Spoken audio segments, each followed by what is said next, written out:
اب اجالا پھیل گیا تھا۔ قرب و جوار کی ہر شے روشن تر تھی۔ گاؤں کی گلیوں میں بہت سی جیپیں اور فوجی گھڑ سوار نظر آ رہے تھے۔ انہوں نے اسپتال کے گرد مختلف جگہوں پر پوزیشنیں بھی لی ہوئی تھیں۔ عام لوگوں کو اسپتال کی عمارت سے بہت دور ہٹا کر راستوں کی ناکہ بندی کر دی گئی تھی۔ اسپتال کے ارد گرد کے تمام مکانات خالی کرا لیے گئے تھے۔ ان گھروں کی چھتوں اور کھڑکیوں میں دوربینوں کے شیشے چمک رہے تھے اور رائفلوں کے بیرل صاف نظر آ رہے تھے۔ یہ بڑی خوفناک صورتحال تھی۔ میرا دل بیٹھنے لگا۔ سلطانہ کی صورت نگاہوں میں گھومنے لگی۔ مجھے لگا کہ وہ مجھ سے بہت دور چلی گئی ہے۔ میں اب اسے کبھی اپنے سامنے زندہ سلامت نہیں دیکھ سکوں گا۔ میرا وہ سپنا اب کبھی پورا نہیں ہوگا جس میں ایک خوش رنگ شام کو میں اور سلطانہ اکٹھے ہوتے اور سلطانہ کی باہوں میں ہنستا مسکراتا بالو ہوتا۔ وہ دیکھو تابی، عمران نے دور ایک طرف سے اٹھتے ہوئے دھوئیں کی طرف اشارہ کیا۔ یہ کیا ہے؟ میرے خیال میں گاؤں کا شمشان گھاٹ ہے۔ کوئی لاش جلائی جا رہی ہے۔ شمشان گھاٹ سے اٹھتے ہوئے ارتھی کے دھوئیں نے ماحول کو کچھ اور بھی گمبھیر کر دیا۔ اسپتال سے کچھ فاصلے پر تازہ لاش کے گرد بین کرتی عورتوں کی دلخراش آوازیں بھی سنائی دے رہی تھیں۔ ہوا کے دوش پر یہ آوازیں کبھی بلند اور کبھی دھیمی محسوس ہوتی تھیں۔ ہم نے کافی دیر سے کچھ نہیں کھایا تھا۔ جو آخری چیز ہم نے لی وہ بے مزہ سی چائے کا ایک کپ تھا۔ یہ کپ ہم نے تب پیا تھا جب آفتاب خان سائیکل مرمت کی دکان پر سائیکل ٹھیک کروا رہا تھا اور سلطانہ مندر میں جا چکی تھی۔ ہم نے چائے خانے میں بیٹھ کر آفتاب پر نگاہ رکھی ہوئی تھی۔ ان واقعات کو اب 24 گھنٹے سے زیادہ ہو چکے تھے۔ بہرحال بھوک کی جتنی شدت محسوس ہونی چاہیے تھی وہ نہیں ہو رہی تھی۔ اس کی بڑی وجہ موجودہ تشویشناک صورتحال تھی۔ یہ اور بات ہے کہ خالی پیٹ ہونے کے سبب ایک نکاہت سی رگوں پہ میں اتری ہوئی تھی۔ بھرت کے جانے کے بعد ہم تناؤ محسوس کرنے لگے۔ بار بار ذہن میں خیال آ رہا تھا کہ کہیں ہمارا بھروسہ غلط تو نہیں۔ اس نے آدھ پون گھنٹے میں آنے کا کہا تھا مگر اب 1.5 گھنٹہ ہو چلا تھا۔ اس کی واپسی کے آثار کہیں نہیں تھے۔ میں نے کہا اگر یہ بھرت اکیلا آنے کے بجائے 20-25 مسلح سپاہیوں کو ساتھ لے آیا تو پھر میں تمہیں یرغمال بنا لوں گا اور کہوں گا کہ اگر ان میں سے کوئی آگے آیا تو میں تمہیں شوٹ کر دوں گا۔ وہ بولا تو پھر کیا ہوگا؟ وہ کہیں گے کر دو شوٹ، تمہارا ہی ساتھی ہے۔ میں انہیں ساری حقیقت بتاؤں گا جگر۔ انہیں بتاؤں گا کہ اپنے اس ساتھی کے قیمتی مشوروں کی وجہ سے ان لوگوں کا کتنا فائدہ ہو رہا ہے۔ ظاہر ہے کہ نالائق دوست سے عقل مند دشمن کے بہتر ہونے والا مقولہ حکم کے سپاہیوں نے بھی سن رکھا ہوگا۔ میں نے کون سا بے عقلی کا مشورہ دیا ہے تمہیں؟ بہت سے ہیں۔ تازہ ترین مثال تو یہی ہے کہ تم نے گنے کے کھیت میں گھسنے کا مشورہ دیا جبکہ میں مکئی کے کھیت میں گھسنا چاہتا تھا۔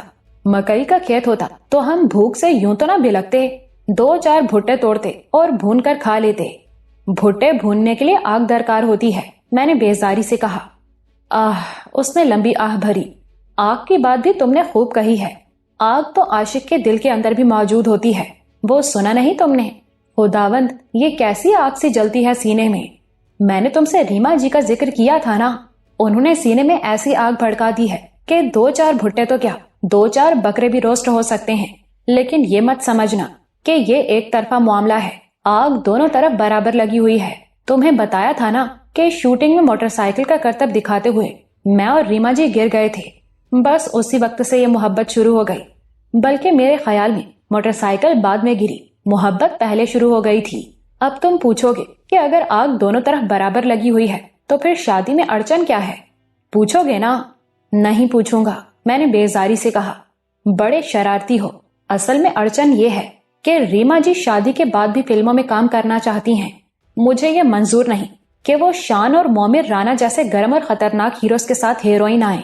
اس کا جواب وہ یہ دیتی ہیں کہ ان کی خاطر میں خود بھی فلم لائن میں آ جاؤں۔ انہیں پتا ہے کہ میں بنا بنایا ہیرو ہوں، فوراً ہٹ ہو جاؤں گا۔ اس کے بعد وہ صرف ان فلموں میں اداکاری کے جوہر دکھائیں گی جن میں میں ہیرو ہوں گا۔ اب یہاں پھر ایک مسئلہ ہے، میں اداکاری کر کے تنگ آ چکا ہوں، بلکہ مجھے اس شعبے سے چڑ سی ہو گئی ہے۔ اب یقیناً تم پوچھو گے کہ میں نے کہاں اداکاری کی ہے، پوچھو گے نا؟ فرماؤ کہاں کی ہے؟ یہ بالکل بیکار سوال ہے اور اسی لیے تم نے کیا ہے۔ میرے بھائی، یہ نیوز کاسٹر اور اینکر پرسن ہونا اداکاری ہی تو ہے۔ خاص طور سے نیوز کاسٹری تو اداکاری کے بغیر ہو ہی نہیں سکتی۔ اس میں اداکاری کا جتنا مارجن ہے دیوداس اور بیجو باورا فلموں میں بھی نہیں ہے۔ تم دیکھنا عنقریب نانا پاٹیکر اور نصیر الدین شاہ جیسے لوگ خبریں پڑھا کریں گے۔ اس کی طولانی گفتگو نہ جانے کہاں سے کہاں پہنچتی، مگر اسی دوران میں ہمیں دور سے بھرت کمار اپنی طرف آتا دکھائی دیا۔